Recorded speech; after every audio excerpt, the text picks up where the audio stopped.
بسم اللہ الرحمن الرحیم نحمدہ ونصلی علی رسولہ الکریم اما بعد۔ سیرت النبی صلی اللہ علیہ وسلم کا 8واں درس آپ علیہ الصلاۃ والسلام کے دعوت و تبلیغ کے آغاز کا پہلا مرحلہ، جب رب ذوالجلال نے آپ علیہ الصلاۃ والسلام کو نبوت سے سرفراز فرمایا اور یا ایھا المدثر قم فانذر کے ذریعے سے دعوت کے آغاز کا حکم دیا، تو آپ علیہ الصلاۃ والسلام نے اللہ تعالیٰ کی ہدایات کے مطابق حکمت اور بصیرت کے ساتھ اس دعوت کا آغاز کیا، اور سب سے پہلے مرحلے میں آپ صلی اللہ علیہ وسلم نے 3 سال تک خفیہ انداز میں یہ دعوت دی۔ وقت اور افراد اور مقام کی رعایت رکھتے ہوئے اس سلسلے کو آپ نے آگے چلایا، اور سب سے پہلے آپ علیہ الصلاۃ والسلام نے اس دعوت کے لیے مرکز کا انتخاب کیا۔ چنانچہ آپ صلی اللہ علیہ وسلم نے کوہ صفا میں واقع حضرت ارقم رضی اللہ تعالیٰ عنہ کے گھر کو اس دعوت کا مرکز بنایا، اس کے لیے اس کا انتخاب کیا، اور علماء نے اس کی وجہ لکھی ہے کہ چونکہ حضرت ارقم رضی اللہ تعالیٰ عنہ کا اسلام اتنا مشہور نہیں ہوا تھا ابھی، اس لیے ان کے گھر میں آپ صلی اللہ علیہ وسلم اور مسلمانوں کا اجتماع کسی کے ذہن میں نہیں آ سکتا تھا۔ پھر حضرت ارقم رضی اللہ تعالیٰ عنہ جس قبیلے سے تھے وہ قبیلہ بنو مخزوم، جو قبول اسلام سے قبل اسلام کی دشمنی میں بہت آگے تھا، اور دشمن اسلام ابو جہل جو تھا وہ بھی اسی قبیلے سے تھا۔ اسی وجہ سے بھی کسی کی توجہ مسلمانوں کے اس اجتماع کی طرف نہیں جا سکتی تھی کہ یہ قبیلہ تو دشمنی میں سب سے آگے۔ پھر حضرت ارقم رضی اللہ تعالیٰ عنہ کی عمر اس وقت 16 سال تھی، ایک 16 سال کا نوجوان، اور اس کے گھر میں اتنا سنجیدہ اجتماع جو کسی کے وہم و گمان میں نہیں ہو سکتا تھا، تو آپ صلی اللہ علیہ وسلم نے اس کے لیے انتخاب اس مرکز کے لیے حضرت ارقم رضی اللہ تعالیٰ عنہ کے گھر دار ارقم کو منتخب کیا۔ پورے 3 سال تک آپ صلی اللہ علیہ وسلم یہاں سے خفیہ دعوت دیتے رہے، جب تک حضرت عمر رضی اللہ تعالیٰ عنہ اسلام نہیں لائے تھے۔ آپ علیہ السلام اور صحابہ اکرام یہیں سے دعوت کا سلسلہ چلاتے تھے۔ حضرت عبداللہ ابن عباس رضی اللہ تعالیٰ عنہما سے مروی ہے کہ حضرت ابو ذر غفاری رضی اللہ تعالیٰ عنہ کو جب آپ علیہ الصلاۃ والسلام کی نبوت کی خبر پہنچی تو انہوں نے اپنے بھائی انیس سے کہا کہ مکۃ المکرمہ جاؤ اور اس شخص کی خبر میرے پاس لے کر آؤ جو دعویٰ کرتا ہے کہ میں نبی آخر الزمان اور آسمان سے مجھ پر وحی اترتی ہے، اس کا کلام سنو۔ چنانچہ ان کے بھائی ان کے ہدایت کے مطابق مکۃ المکرمہ آئے، آپ صلی اللہ علیہ وسلم سے مل کر واپس ہوئے، تو ابو ذر رضی اللہ تعالیٰ عنہ نے دریافت کیا کہ کیا خبر لائے ہو؟ تو ان کے بھائی نے کہا کہ جب میں مکۃ المکرمہ پہنچا تو کوئی آپ صلی اللہ علیہ وسلم کو کوئی کاذب اور ساحر کہتا تھا نعوذ باللہ، اور کوئی کاہن اور شاعر کہتا تھا، جبکہ وہ نہ شاعر ہے نہ کاہن ہے، کیونکہ خود انیس جو تھے یہ بہت بڑے شاعر تھے، تو اس لیے فرماتے ہیں کہ میں نے کاہنوں کا کلام بھی سنا ہے، ان کا کلام کاہنوں کے کلام کے مشابہ نہیں، اور چونکہ خود یہ شعر پڑھتے تو کہنے میں نے شعر کے وزن پر ان کے کلام کو رکھا تو وہ شعر بھی نہیں۔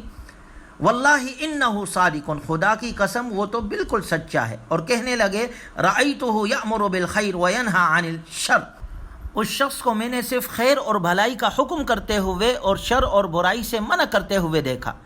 وَرَأَيْتُهُ يَأْمُرُ بِمَكَارِمِ الْأَخْلَاقِ، اور میں نے عمدہ اور پاکیزہ اخلاق کا حکم کرتے ہوئے دیکھا۔ ان سے ایک ایسا کلام سنا جس کو شعر سے کوئی تعلق نہیں۔ جب کہتے ہیں حضرت ابو ذر رضی اللہ تعالیٰ عنہ نے یہ سنا تو فوراً ارادہ کیا مکۃ المکرمہ تشریف لائے، اور مکۃ المکرمہ آنے کے بعد حضرت علی رضی اللہ تعالیٰ عنہ کے ذریعے تھے آپ صلی اللہ علیہ وسلم کے بارگاہ رسالت میں پہنچے، آپ علیہ الصلاۃ والسلام کا کلام سنا، اور اسی وقت مشرف با اسلام ہوئے۔ حرم میں پہنچ کر اپنے اسلام کا اعلان کیا۔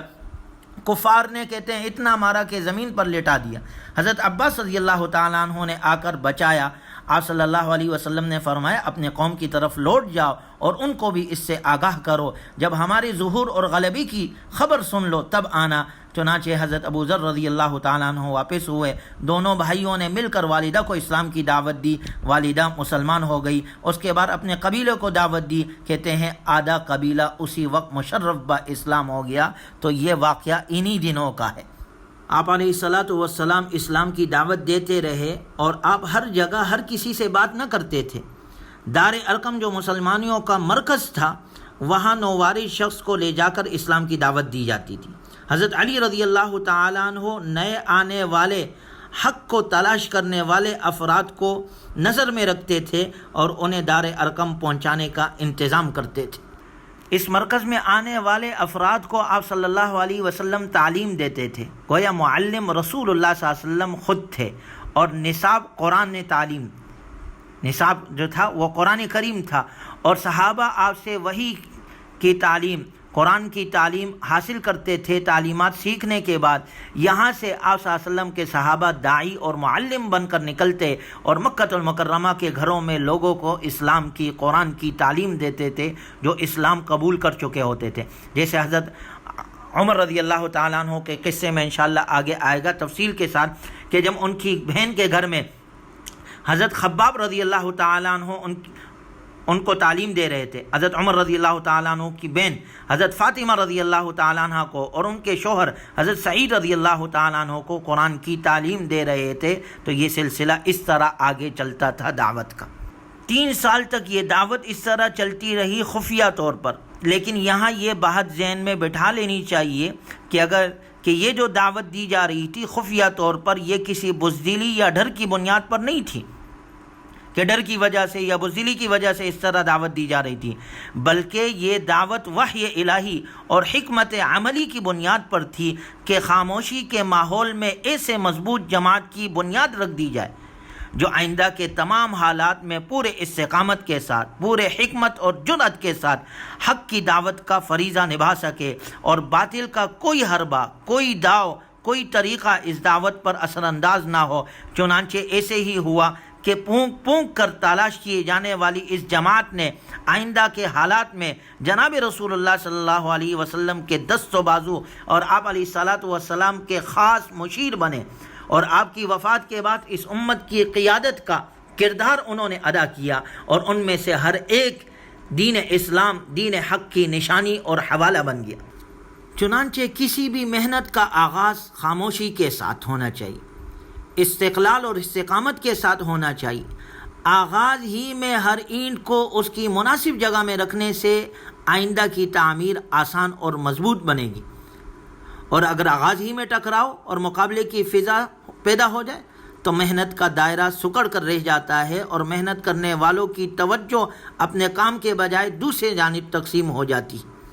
اس لیے دعوت اسلام کے آغاز میں حکمت عملی اختیار کی گئی اور خفیہ طور پر اس دعوت کو چلایا گیا، اور اس سے یہ بات بھی بالکل واضح ہو جاتی ہے کہ اسلام کس طرح پھیلا۔ کیا اسلام زور سے پھیلا؟ کیا اسلام طاقت کے ذریعے سے پھیلا، یا زور اور طاقت اس کے مقابلے میں آیا؟ اور اسلام نے پہلے مرحلے میں پورے حکمت عملی کے ساتھ، زور اور طاقت کے بغیر